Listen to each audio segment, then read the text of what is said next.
Hey guys, what's up? Welcome to Unacademy, India's largest learning platform. In this class, we shall be looking into current affairs. This will be current affairs for the month of November 2021, and this will be part 1 of my session. Going forward, my name is Manoj Kumar BA. I'm a civil engineering graduate. I've cleared SSC CPO. I'm also a civil service aspirant. I've cleared ESI CUDC and LIC ADO. Going forward, there is a new SSC CGL and CHSL 2021 batch that is happening from 10th November 2021, and this batch will cover full syllabus for SSC CGL and CHSL 2021 exams, and the class will be taught in Hindi and the notes will be provided in English. Total 400 plus hours of coaching or training you will be getting. Also, the duration of the batch is 9 months, and you get unlimited access to tests and also weekly quiz and mock tests, dedicated doubt clearing session, all this at one place. And there is a new feature called raise a hand feature, which is available only for plus subscribers, wherein using that feature you can talk with your favorite educator in live class and also clear your doubts. And online is the future of education, and online is much better than offline. Going forward, this feature, that is Unacademy Bank Scholarship Test feature, is available in Android app only. This is going to be a live test, and this is applicable for all banking aspirants. There is free registration, and this scholarship test is available in English and Hindi. You will have to answer 36 questions in 50 minutes, and there is a detailed solution for each question. You can win from a scholarship pool of 1 crore. This scholarship test is available every Sunday at 10 a.m. If you haven't enrolled, you can enroll. And the winners of the scholarship, the first 3 rankers will get 1 year bank subscription, and 4 to 10 will get 75 scholarship, and 11 to 50, rank 11 to 50 will get 50% scholarship, rank 51 to 500 will get 25% scholarship, rank 501 to 1000 will get a 20% scholarship. Going forward, the first issue is UIDAI seeks exemption from data bill. Data bill was recently introduced in the parliament, and Unique Identification Authority of India, that is where we receive all our Aadhaar cards from. This is appealed from exemption. This is appealed for exemption from personal data protection law, that is PDP law, to avoid duplicity of laws. So what exactly is the issue? First, let us know about UIDAI. UIDAI is already being governed by the Aadhaar Act 2016, and the PDP law was making Aadhaar compulsory, that is the personal data protection law was making Aadhaar compulsory for several services including the bank. This first initiated the data privacy debate. Going forward, this Unique Identification Authority of India, this is a statutory body, that is, this is established by a statute, and the statute is Aadhaar Act of 2016, and UIDAI is under Ministry of Electronics and Information Technology, and it was established, that is UIDAI was established to issue UID, that is unique identification numbers, and we call these UIDs as Aadhaar. All of us have Aadhaar card, so all of us have an Aadhaar number. Our Aadhaar number is nothing but a unique identification number that is issued by Unique Identification Authority of India, or in short form called UIDAI, to all the residents of India. All residents of India are eligible to get this UID number or Aadhaar number. Going forward, let us have a look at the Personal Data Protection Bill of 2019. This bill was passed to provide protection to personal data of individuals. All our personal data, it is very important. It should not fall into the wrong hands because it is very valuable. So there is a bill that is introduced in the parliament to protect personal data of individuals. It seeks, that is the bill, Personal Data Protection Bill, it seeks to create framework for processing personal data by establishing a data protection authority. So this is under the bill, that is this bill, after the passage of this bill, it is going to establish a data protection authority, and this governs the process of personal data by the government, that is our personal data can be used by the government, companies incorporated in India as well as foreign companies, all these can use our personal data. So this bill seeks to govern this process of usage of our personal data by government, companies incorporated in India as well as foreign companies. And going forward, it categorizes personal data like financial data, caste, religious and political beliefs, biometric data, etc., as all these are very sensitive personal data. Going forward, What are the provisions of the bill? Section 35 of this bill calls on sovereignty and integrity of India, security of the state, public order, and friendly relations with foreign states to provide powers to the central government to suspend all or any provisions of the act for government agencies. So what is sovereignty? Sovereignty means supremacy, that is supreme, that is its power is supreme. So the supremacy and integrity of India, that is sovereignty and integrity of India, also the security of the state here as in it is India on the whole. So security of India, also the public order, and personal data can be used to make some changes in public order, that is it can disturb public order at times. So to prevent that and to ensure that our personal data does not fall in the wrong hands, this bill is introduced, and section 12 of this bill provides for processing data for the purpose of service or benefit to the data principle. However, prior notice has to be given. It's not that our personal data cannot be used at all. There is a process in which your personal data can be processed and used, and that can be only for the service or benefit of the data principle, that is our data. Going forward, about Aadhaar Act, let's have a look at Aadhaar Act of 2016. This act is also called as Aadhaar Act 2016 or Targeted Delivery of Financial and Other Subsidies, Benefits and Services Act 2016. This act provides for a legal backing to Aadhaar Unique Identification Number project. So this is the legal backing, and also the Lok Sabha, it passed it on March 11, 2016. This Aadhaar Act was basically introduced as a money bill. Aadhaar Act was introduced in the Lok Sabha as a money bill, and it was passed by the Lok Sabha on March 11, 2016. Going forward, the next issue of the day, India-Israel to boost defense cooperation. So during the 15th India-Israel Working Group meeting on October 29, 2021 in Tel Aviv, India and Israel decided to set up a new task force to boost the defense cooperation. So Israel is a leading defense hub. Okay, it is very known for defense manufacturing. So India is trying to encash this opportunity and trying to seal a deal for defense cooperation with Israel. They have also decided to form a sub-working committee. Going forward, what are the highlights? The meeting was chaired by Defense Secretary of India, Dr. Ajay Kumar, and the Director General of Ministry of Defense of Israel, Major General Amir Eshel, who's retired. And also they reviewed the progress in military to military engagements, including industry cooperation and exercises. So Indian defense manufacturing industries can benefit a lot by cooperating and conducting exercises or military to military exchanges. So India can benefit a lot from Israel in defense sector. Also, this task force, they also reviewed the progress made by the sub-working groups, SWG, on research and development and defense procurement and production. They further decided to schedule a service level staff talks in the specified time frame, So all these are required so that we boost our defense sector. Going forward, about Plus subscription, you get live classes, you get weekly tests, you get structured courses, you also get unlimited access, you get personal guidance, that is one-to-one guidance from top exam experts. You get a study planner, that's a customized study plan with bi-weekly reviews. You get study material, that's specialized notes and practice sets. You also get experts guidelines, that is study booster workshop by exam expert. You also get test analysis. Now coming back to India-Israel defense cooperation, India-Israel joint working group, let us know more about this. This is on bilateral defense cooperation agreed. So India and Israel joint working group on bilateral defense cooperation, they agreed to form a task force for formulating a comprehensive 10-year roadmap. So this is going to be a 10-year roadmap, wherein roadmap is nothing but a plan. Okay, 10-year plan in order to identify new areas of cooperation. So about this joint working group is the apex, that is it is the topmost body between Ministry of Defense of both the countries, that is Ministry of Defense of India and Ministry of Defense of Israel.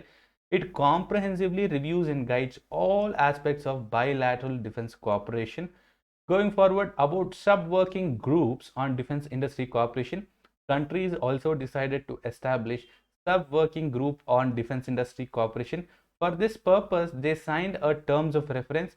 Creation of sub-working groups will provide for efficient utilization of bilateral resources, sharing of industrial capabilities, and effective flow of technologies. India-Israel defense cooperation, the bilateral relation between India and Israel are driven by the respective national interests like India's goal of military modernization and Israel's advantage in commercializing its arms industries. So this is a win-win situation for India and Israel. India and Israel. India wants to modernize its defense sector. Okay, India wants to modernize its defense sector, and Israel wants to commercialize its defense sector. So wherein India will be giving suitable, India will be investing in Israel, and Israel in turn will be modernizing India's weapons. So this is a win-win situation for both, and this is what is the base of India-Israel defense cooperation. And this defense cooperation between the two countries has expanded now, and this also includes sectors like counterterrorism, space and cyber security, and intelligence sharing. And in 2017, India was the largest arms consumer of Israel with a sale of about 715 million US dollars. So that is how big it was. India was Israel's largest arms consumer. India was Israel's largest arms consumer, and there was a sale of about 715 million US dollars. Going forward, the next topic is about G20 summit, which happened recently, and Rome Declaration. So let us look at what is this G20 summit and also know more about the Rome Declaration. So there was a 2-day G20 summit that was conducted on October 31st, 2021, and during this summit, a Rome Declaration was adopted. So what are the key points of this summit? During the summit, leaders elaborated deliberations on issues of global importance like fighting COVID-19 pandemic, improving health infrastructure, strengthening economic cooperation, and furthering innovation. They also adopted a Rome Declaration. Let us see what is Rome Declaration in the later stage. And under the health section, communique gives a very strong message. Countries agreed on the fact that COVID-19 immunization is a global public good. That is, until everybody is safe, nobody is safe. So every individual all over the world should get vaccinated, until which nobody is safe from COVID-19. So that is what is the base of this talk, that is COVID-19 immunization. It is a global public good. Going forward, about this summit, during this summit, countries also agreed that the World Health Organization, that is WHO, will be strengthened to fast track the process of emergency use authorization of COVID-19 vaccine. So any vaccine, if it can be used on the public, it requires in the initial stages, it requires something called as EUA, or emergency use authorization, after which the vaccine will be introduced to general public. And the main focus of this session was on energy and climate. Several developing countries called for safeguarding the interests of the developing world. Going forward, let us know about Rome Declaration. Rome Declaration consists of 16 mutually agreed principles which aims to guide joint action for preventing future health crises and to build a safer, equitable, and a sustainable world. The 16 principles are as follows. Let me read out the 16 principles for you. Supporting and enhancing the existing multilateral health architecture for detection, response, prevention, and preparedness.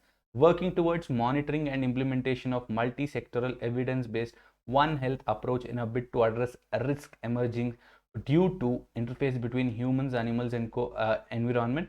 So what exactly is this One Health approach? COVID-19 is a zoonotic disease. Zoonotic disease.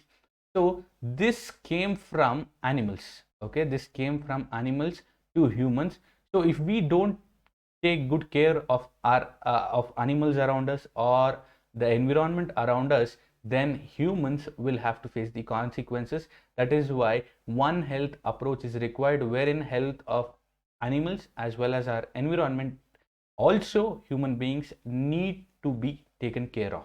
Okay, there needs to be one single approach to take care of, or to take good care of, animal health, or health of our environment, and also health of human beings, and fostering all of the society and health in all policies. So health should be a vital part in all the policies by governments all over the world, and also to promote multilateral trading system and enabling equitable, affordable, and global access to high quality, safe, and effective health system.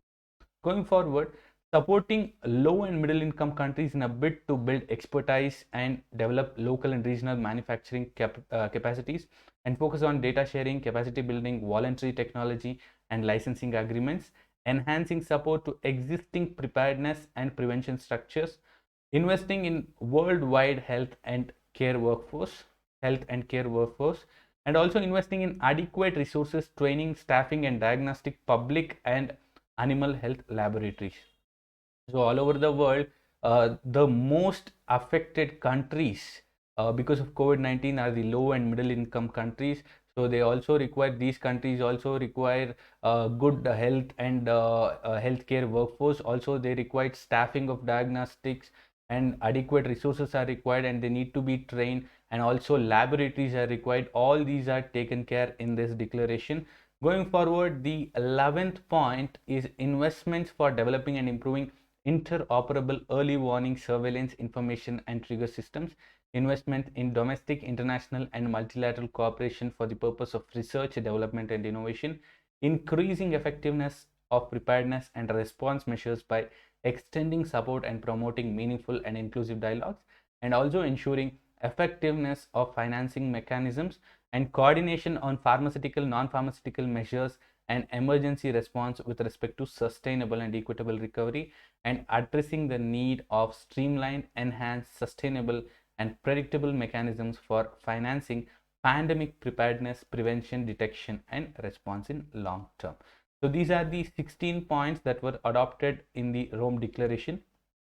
Going forward, India, Spain, they hold bilateral meeting. So on October 31st, 2021, Prime Minister of India, that is Narendra Modi, he met his Spanish counterpart, that is PM of Spain, who is Pedro Sanchez, following G20 summit in Rome. So the G20 summit was held in Rome, and after this, our PM met PM of Spain, he's Pedro Sanchez, and let us see what the bilateral talks were all about. And the highlights of the talks were, during this meeting, PM invited PM, that is Modi, PM of India, invited more investments from Spain in India's infrastructure projects, and both the leaders exchanged their views on robust bilateral ties, regional and global issues of multilateral interest.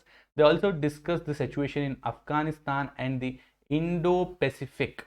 Okay, the Spain hold bilateral meeting. So in this meeting, there were issues, global issues discussed. Global issues were discussed. Also bilateral ties, and also the most important, to maintain regional balance with regard to Afghanistan and Indo-Pacific. And they welcomed the growing bilateral trade and investment linkages, such as signing of the contract for procurement of aircraft from Spain. They agreed to further expand bilateral cooperation in areas like green energy, clean technology, e-mobility, deep sea exploration, and advanced materials. Leaders also exchanged their views on Indian-European Union relations and climate change.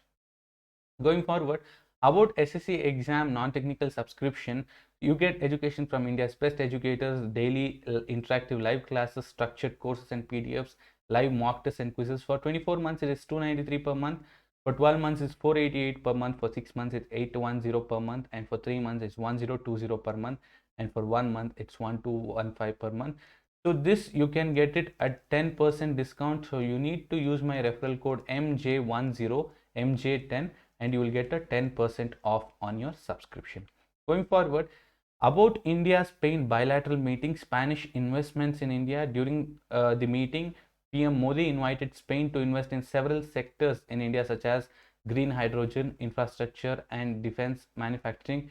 So recently, a green hydrogen plant was inaugurated by IOCL in Mathura. This is one more important current affairs point that you need to note.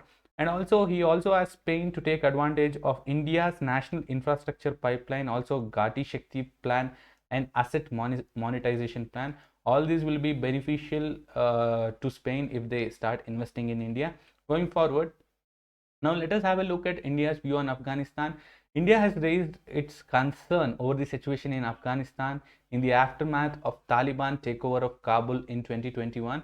So Taliban was a militant group which took over Kabul in August 2021.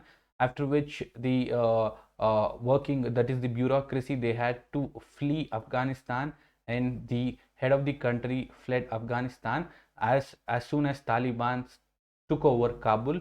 And Afghanistan being a neighboring country of India, this is an issue of utmost concern, because it is a neighboring country, and India has underlined that Afghanistan's territory should not be used to threaten or attack any country, or to plan financial terrorist attacks, or to shelter or train terrorists. So it should not be a terrorist haven or a safe haven for terrorists. That is what is the key thing to be noted here. About the C-296 aircraft, India signed the contract for procurement of 56 C-295 aircraft from Airbus Spain. Out of 56, 40 of which will be made in India. 40 of these aircrafts will be made in India in association with Tata Advanced Systems. Going forward, about the C-296 aircraft, we've already seen, and 56 will be from Spain, out of which 40 will be made in India in association with Tata Advanced Systems. The next topic is don't choose extinction. This is a UNDP video, that is United Nations Development Program. Recently released a video. It is a creative video, and the title of that video is don't choose extinction. And this video is regarding climate change. Let us look at the key points. In the video, UNDP highlight that it is time to act, and act now, for the climate crisis, to drive home the urgency and get attention of the world. It is time to do whatever it takes. This viral video shows a dinosaur, okay, to pass a simple message to the world leaders and diplomats. It is now or never. Don't choose extinction and save human species before it is too late. So dinosaurs are already extinct. So using dinosaur to show that humans can also turn out to be extinct, and human species may go extinct if proper care is not taken. So about this creative video, as I've already said, was released by UNDP as the centerpiece of Don't Choose Extinction campaign. And in this video, a dinosaur named Frankie makes a majestic entry, takes dias, and cuts to the point. It underlines a key message, and the message is government-backed fossil fuel subsidies needs to be cut for reducing greenhouse emissions and save Earth. So many governments all over the world are providing subsidies for fossil fuels, and this needs to be cut, or else there will be more greenhouse emissions. So reduce subsidies on fossil fuels or nullify subsidies on fossil fuels, and thereby you can reduce greenhouse emissions and save Earth. Frankie sarcastically remarks, imagine if we had spent billions per year for subsidizing giant meteorites. So the common belief is that dinosaurs got extinct after a meteorite crashed into Earth. So imagine if dinosaurs were giving billions to meteorites, or subsidizing these giant meteorites, and at the end of the day, these meteorites itself bring an end to their race, or to dinosaurs. And that's what humans are exactly doing now. They are subsidizing fossil fuels, or they are using fossil fuels beyond a limit, and which is causing greenhouse emissions, heating the planet Earth, and causing a lot of destruction.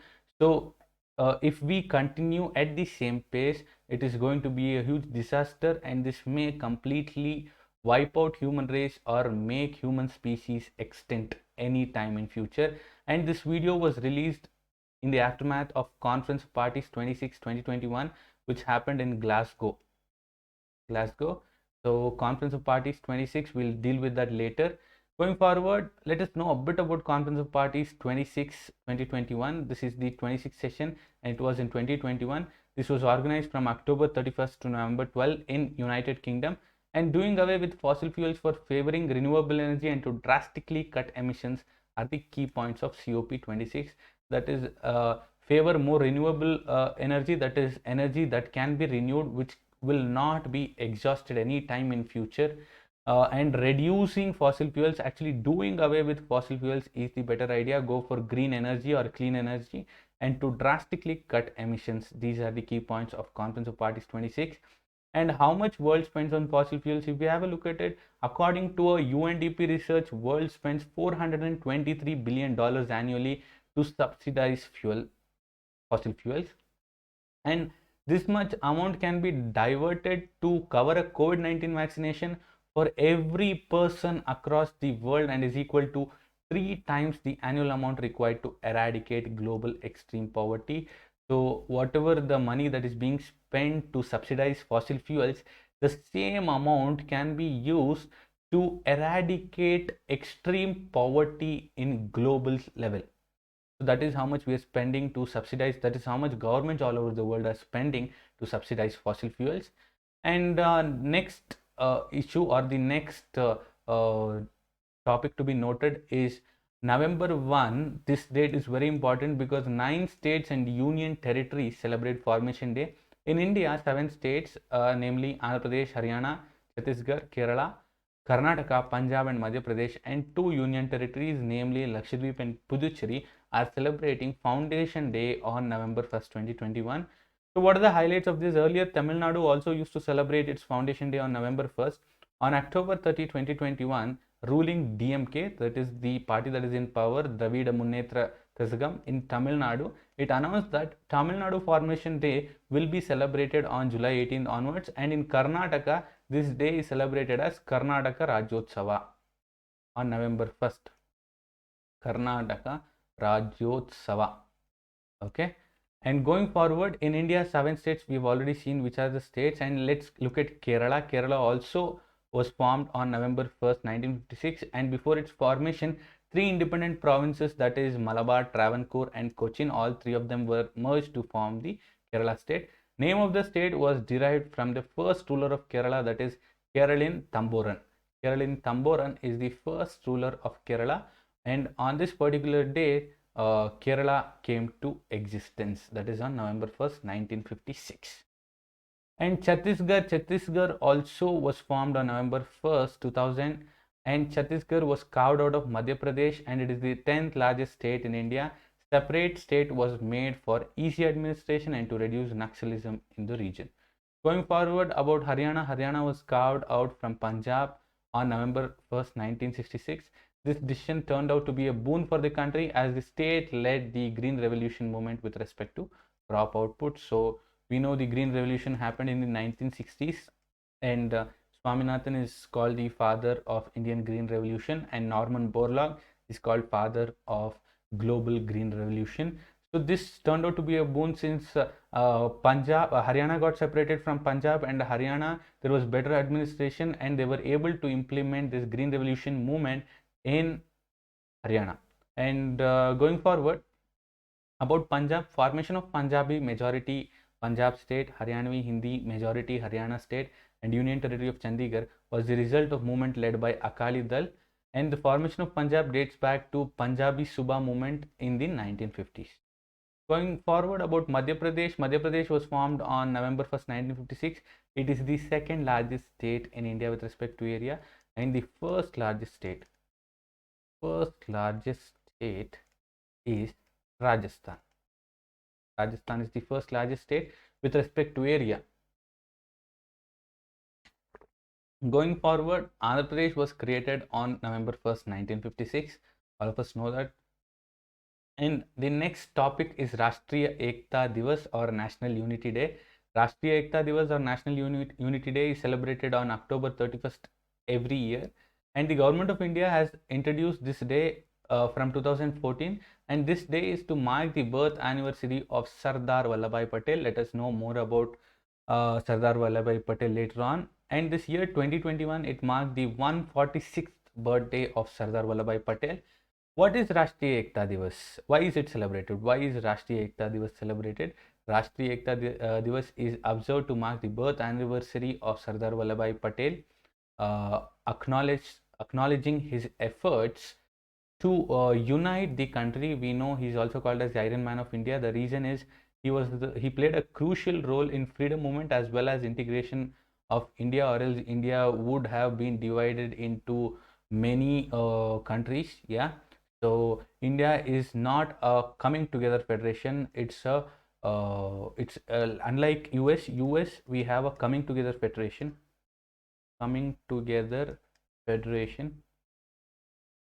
Whereas in India we have a holding together federation. holding together federation. The meaning of this is, in US, all the states, they came together and formed the United States of America. However, in India, we have a strong center, and the reason we have is we have a holding together federation wherein we have a strong center, okay, or else basically we have an indestructible union of destructible states, indestructible destructible union of destructible states. That is, states can be divided. Destructible states. States can be divided, however, the union cannot be divided. States can, according to Article 3 of our Indian Constitution, a new state can be formed or the boundaries of any state can be altered. Okay, so that is the reason Sardar Vallabhbhai Patel, he played a crucial role in integration of India. He is also known as Iron Man of India. And October 31st marks his birthday, and that is the reason we celebrate Rashtriya Ekta Divas or National Unity Day. And what is the significance of this National Unity Day? National Unity Day will be marked as a reminder of strength of India. It will also highlight the resilience of India towards dangers posed against the security, unity and integrity of India. About Sardar Vallabhbhai Patel, Vallabhbhai Jhaveri Patel is endeared as Sardar. This is after the Bardoli Satyagraha, that Vallabhbhai Patel Satyagraha, after Bardoli Satyagraha, Vallabhbhai Patel got the title Sardar. And he was an Indian statesman. He was the first Deputy Prime Minister of India during 1947 to 50. He was an Indian barrister and served as a senior leader of the Indian National Congress. He played a crucial role in the struggle for independence of India. He guided on the integration of India into a united independent nation. He also served as Home Minister during the political integration of India and during the Indo-Pak War of 1947. So he was the Home Minister when India got independence. Going forward, let us have a look at Statue of Unity. Statue of Unity is a colossal statue of Sardar Vallabhbhai Patel, of independence activist Vallabhbhai Patel. It is the world's tallest statue, that is Statue of Unity, and the height of this statue is 182 meters, and this statue is located on Narmada River in Kavadia colony in the state of Gujarat. It is facing Sardar Sarovar Dam. It is located 100 kilometers southeast of Vadodara city and 150 kilometers from Surat. The next topic is Azadi Ka Amrit Mahotsav, that is Culture Ministry launched 3 competitions on Azadi Ka Amrit Mahotsav, that is 75 years of India's independence. So Ministry of Culture launched 3 nationwide competitions for Deshbhakti Geet writing, Lori writing and Rangoli making on the occasion of National Unity Day. The key points to be noted here is that competitions will be held from Tahsil level, Taluk level to national level. Announcement for the competition was made by Prime Minister Narendra Modi in Mann Ki Baat on October 24, 2021. Mann Ki Baat is something that all of us know. That is, it's a program by Honorable Prime Minister of India, wherein he will reach out to all the citizens or the residents of India, and the entries for the competition was open for public on the occasion of National Unity Day. Public participation was introduced by eminent personalities on social media. For instance, Lata Mangeshkar tweeted for Deshbhakti Geet competition, A.R. Rahman for Lori or Lullaby writing competition, while Sudarshan Patnaik for Rangoli making competition. And this competition will go on for some months as unity in creativity, and winners will be rewarded. Going forward, what is the aim of this competition? The aim of this competition is to encourage participation to ensure substantive Jan Bhagidari. Azadi Ka Amrit Mahotsav, it is an initiative by Government of India, and it was launched to celebrate or commemorate 75 years of progressive India. So it's been 75 years since we got independence, and it is also celebrating glorious history, people, culture and achievements of India. This celebration is dedicated to the people of India who are instrumental in bringing India this far in its journey, and people of India also represent the political, social, cultural and economic identity of India. This Mahotsav also celebrates and commemorates 75 years of progressive India. Going forward, the next topic is Dairy Sahakar Scheme. Union Minister of Home Affairs Amit Shah, and is also the Minister of Cooperatives, launched the Dairy Sahakar scheme on October 31st, 2021. The scheme was launched at Anand, Gujarat, with the objective of doubling farmers' income and making Atmanirbhar Bharat. Now let us know more about the Dairy Sahakar scheme. This scheme was launched with a total investment budget of rupees 5,000 crores, and it will be implemented by NCDC under Ministry of Cooperation. NCDC is National Cooperative Development Corporation. So this is a corporation established to help cooperatives in the country under the Ministry of Cooperation, which was recently created to realize the vision of from cooperation to prosperity. And NCDC, or National Cooperative Development Corporation, will extend the financial support to eligible cooperatives for activities like milk procurement, bovine development, quality assurance, branding, packaging, transportation, storage of milk and milk products, and to export dairy products. Bovine is nothing but milk or cow and milk bearing milk animals. Okay, bovine development, milk procurement, quality assurance, branding, packaging, transportation, storage of milk and milk products, and to export dairy products. Going forward, let us have a look at the background of this Dairy Sahakar scheme. Scheme was launched during a function organized by Amul for celebrating 75th foundational year of Amul. And let us know more about Amul. Amul is an Indian dairy cooperative society based at Anand in Gujarat. It was established in 1946. It is managed by Gujarat Cooperative Milk Marketing Federation, or GCMMF. GCMMF is owned by around 3.6 million milk producers in Gujarat, and it is the apex body of 13 district milk unions. It is spread across 13,000 villages in the state, that is in Gujarat, and Amul played a significant role in India's white revolution and made it to the world's largest producer of milk and milk products. So India is the largest producer of milk and milk products in the world. Going forward, having a look at history of Amul, Kera Union introduced the brand Amul to market its product range. Word Amul is derived from Sanskrit word Amulya, meaning priceless or precious. It was founded with the efforts of Tribhuvandas Kishibai Patel.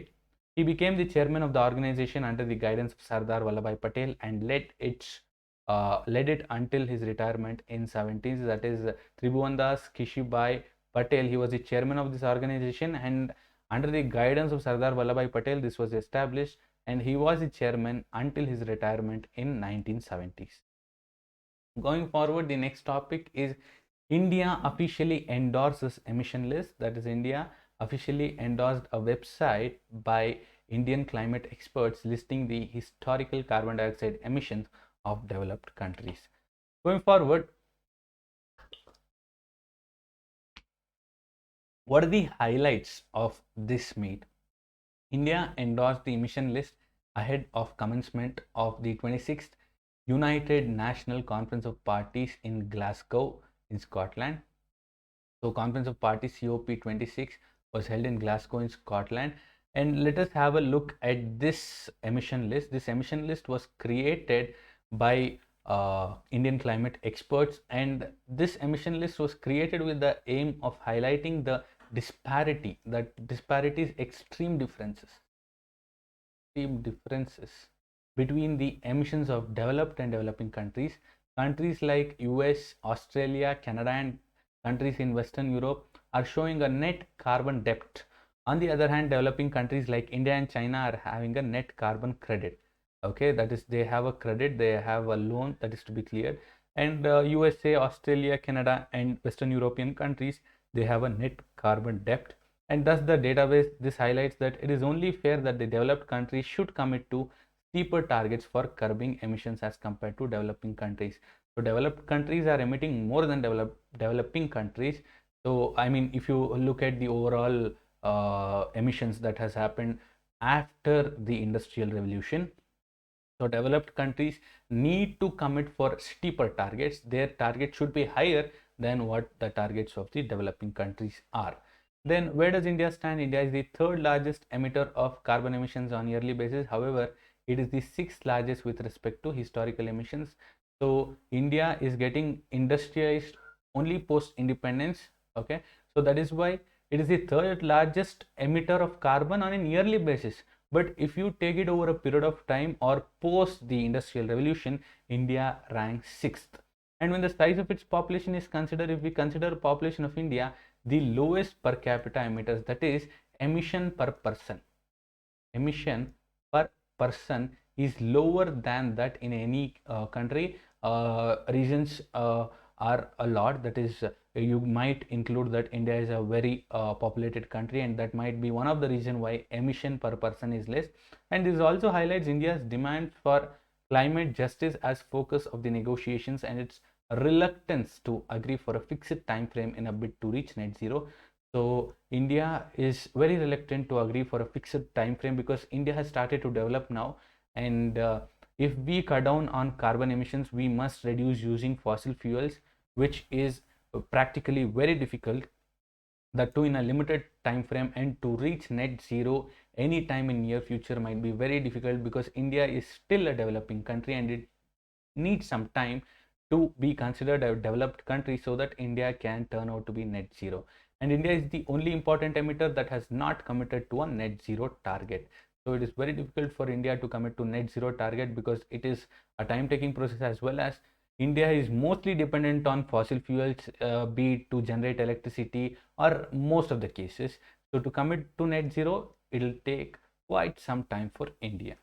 Going forward, what is the purpose of this website that India has endorsed? This website, it seeks to debunk the narrative provided by several developed countries. So there are narratives, that is, there are stories provided by several developed countries and also global NGOs, and they are trying to portray that India is a very large emitter and India must commit to net zero emissions. But this narrative has been countered, or these stories have been countered, saying that the emission per person is less, and India is the sixth largest emitter post the industrial revolution, and it also focuses on what the developing countries must do going forward.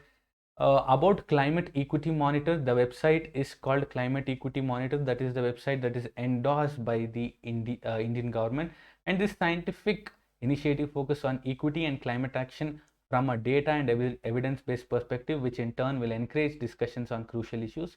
On the website, performance and policies of developing countries will also be provided to compare. Going forward, the next topic is Odisha announces full tax exemption for EVs or electric vehicles. So there will be a full tax exemption for electric vehicles in Odisha, and the government of Odisha has announced this. What are the highlights of this? This decision was taken for encouraging faster adoption of EVs, electric vehicles, and the exemption was granted under Odisha Motor Vehicles Taxation Act and is applicable till 2025.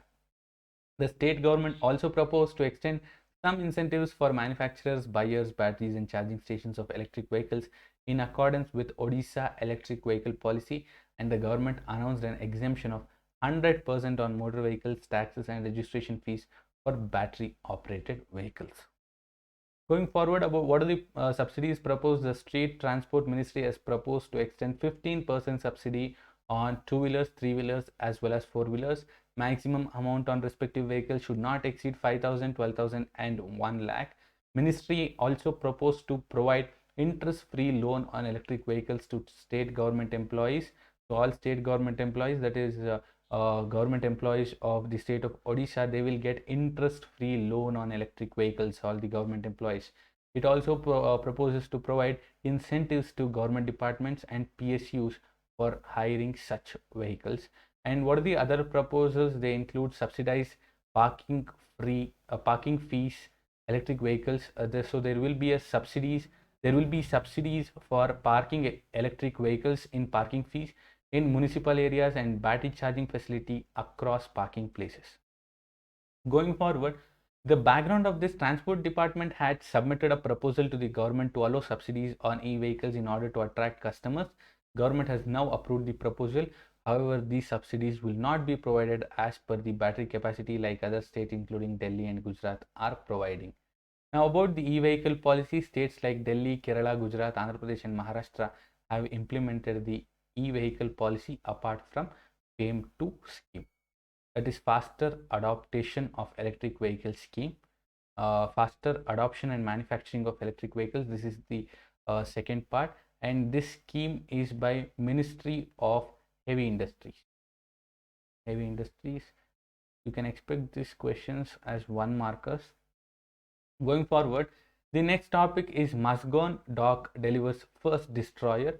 So on October 28, 2021, Musgone Dock Shipbuilders Limited delivered its first ship of the Project 15B class destroyer Visakhapatnam to the Indian Navy. What are the key points? The ship is likely to be commissioned in November, and it was constructed using indigenous steel, that is steel that was produced in India, and it is among the largest destroyers that are constructed in India. Its overall length is 164 meters and a displacement of around 7,500 tons.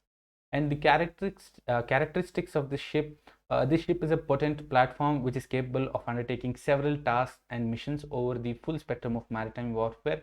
It is equipped with Barak 8, which is a long-range surface-to-air missile. So Barak is a surface-to-air missile. Okay, if you want me to list one more surface to air missile, it is going to be Akash. Akash is also a surface to air missile. However, Barak 8, which is a long range surface to air missile, is equipped in this destroyer that is indigenously built by India, and also supersonic surface to surface BrahMos missile. All of us know about BrahMos missile, that is developed by India and Russia, and that is named after Brahmaputra and Moskova rivers. And this BrahMos missile is a surface-to-surface missile. And this ship is a potent platform which is capable of undertaking several tasks and missions over the full spectrum of maritime warfare. I've already told you this. And it is equipped with Barak 8 and also BrahMos missile, and it is fitted with indigenously developed anti-submarine warfare, anti-submarine weapons, as well as sensors for undersea warfare capability. It comprises of heavy-weight torpedo tube launchers and rocket launchers, as well as hull-mounted sonar Hamsa. This ship has an endurance of 400 nautical miles, so this ship can travel for 400 nautical miles in one stretch. And this ship is more versatile as compared to previous destroyers and frigates in naval inventory. It has all-round capability against enemy submarines, anti-ship missiles, surface warships, and fighter aircrafts, which in turn will enable it to operate without a bevy of supporting vehicles. Bevy is nothing but a group, okay, group of vessels, what we call a bevy, and bevy of supporting vessels, and it can accommodate a crew of 312 persons. And about the Musgone Dock Shipbuilders Limited, MDL is a shipyard located in Musgone, that is in Mumbai, and it manufactures warship and submarines for Indian Navy. It is involved in manufacturing of offshore platforms and associated support vessels for the purpose of offshore oil drilling. It also constructs tankers, passenger ships, and ferries, cargo bulk carriers. The next topic of the day is Punjab to begin census of Indus River dolphin. So the state of Punjab, it is set to start the census of one of the world's most threatened cetaceans, that is Indus River dolphin. Indus River dolphin is scientifically called as Platanista gangetica minor. It is a freshwater dolphin and it is found in river Bees. And the census will start in winter as a part of a project by the central government. However, Punjab's Wildlife Preservation Wing will move a step ahead and is not only it is not only there to protect dolphins but also their natural habitat, and the project will be implemented over 5 years. Under this project, emphasis will be laid on collecting data on spatial and temporal distribution patterns of species and population status by means of an established and approved methodology. The next point we noted here is the IUCN status. The IUCN Red List, that is International Union for Conservation of Wildlife, IUCN Red List, Indian river dolphin is classified as endangered by IUCN, or International Union for Conservation of Nature. IUCN stands for International Union for Conservation of Nature. So this has classified Indus River dolphin as endangered.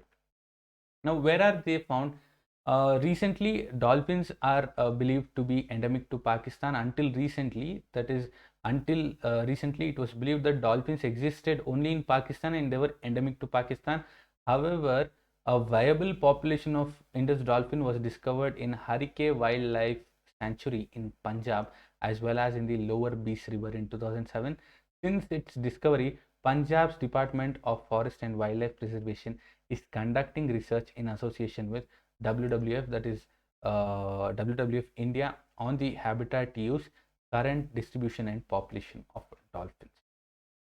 The next point to be noted is state aquatic animal. In 2019, Indus River dolphin was declared as the state aquatic animal of Punjab. So you can expect this as a 1-mark question in SSC exams. Which of the given is the state aquatic animal of Punjab? And the right answer for this that is going to be Indus River dolphin. And about the Bees Dolphin Mitras, under this initiative by Government of Punjab, extension programs will be organized by a group of dedicated individuals called Bees Dolphin Mitras, friends and protectors. Mitra, is a friend, okay, friend as well as a protector of the river bees. And the project will also embark on dolphin ecotourism. That is, there will be a tourist there's going to be a tourist package that's going to be taking place, and in which dolphin ecotourism, that is without any harm to the environment, that is this tourism is going to happen, that is dolphin ecotourism. And the next topic is India World Bank signed MOU, that is Memorandum of Understanding, to strengthen health systems in Meghalaya. Indian government and the World Bank have signed MOU for a $40 million project for improving the quality of health services in Meghalaya. Please note the state, and let us focus on the key points. The MOU will strengthen the capacity of the state to handle future health emergencies like COVID-19 pandemic. So this MOU is between World Bank and the government of Meghalaya, and this MOU is to strengthen the capacity of the state and to handle future health emergencies like COVID-19 pandemic. This project is dubbed as Meghalaya Health System Strengthening Project. This project is also called as Meghalaya Health System Strengthening Project. And the significance of the project will enhance management and governance capabilities of the state as well as its health facilities. It will expand the design and coverage of health insurance program in the state. It will improve the quality of health services by means of certification and better human resource systems. It will finally enable efficient access to medicines and diagnostics. So who are the beneficiaries? The project will benefit all the 11 districts of Meghalaya. It will further benefit the health sector staff at primary secondary level by building their clinical skills and strengthening planning and management capabilities. At the community level, it will enable women to better utilize healthcare services. Through this project, coverage of health services will be made accessible and affordable to the poor and the vulnerable. About the Mega Health Insurance Scheme, that is by Punjab, that is by Meghalaya. Okay, please forgive me for the name of the topic. Okay, this is about the Mega Health Insurance Scheme. So the project will help in strengthening the effectiveness of Meghalaya's health insurance program dubbed as Mega Health Insurance Scheme, MHIS. MHIS currently covers 56% of the households. Now with the integration of with the National Pradhan Mantri Jan Arogya Yojana, this scheme plans to cover 100% of the households. It will reduce barriers to access hospital services as well as prevent catastrophic out-of-the-pocket costs for poor and vulnerable families. The next point to be noted is about the performance-based financing system. This project is a move towards a performance-based financing system in which internal performing agreements, that is IPA, internal performance agreements, will be signed between DOHFW, that is Department of Health and Family Welfare, and its subsidiaries, and it will thus foster more accountability at all levels. So based on this IPS, that is based on how the performance of the state is, they will be financing it. Okay, so what will this do? So if the states are performing really well, then they will incentivize it more. Okay, so this will what exactly this is going to bring in more accountability at all levels. So using this method, it can be seen who is performing, who is a good performer, or who is not performing well. And the next thing to see here is about Unacademy Ask a Doubt feature. What is this Ask a Doubt feature on Unacademy? It is a new feature and is available to learners who have installed the latest version of Unacademy app on Android and iOS.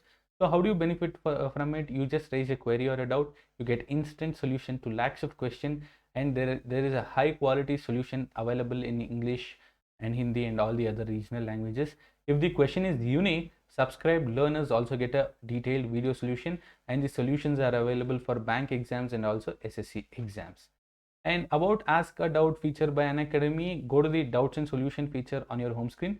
Click on Ask a Doubt and upload your doubt image. What exactly is your doubt? And crop the image and highlight the question. Choose the subject and question that the question falls under. Choose the subject that the question falls under, so that the respective faculty can help you out. The next point to be noted is about report and winner feature of Unacademy. This is an opportunity for all learners to report any inappropriate content in the video. So be the first one to report a particular issue to claim your prize. Report any inappropriate content using the form in the description. And thank you very much. Thank you everyone. This has been a very good session. I have covered a lot of topics in detail. I hope you like this class. If you like this class, please do like the video, share, and also subscribe to this channel. Thank you everyone. Let's meet once again in the next video. Until then, bye bye. Take care.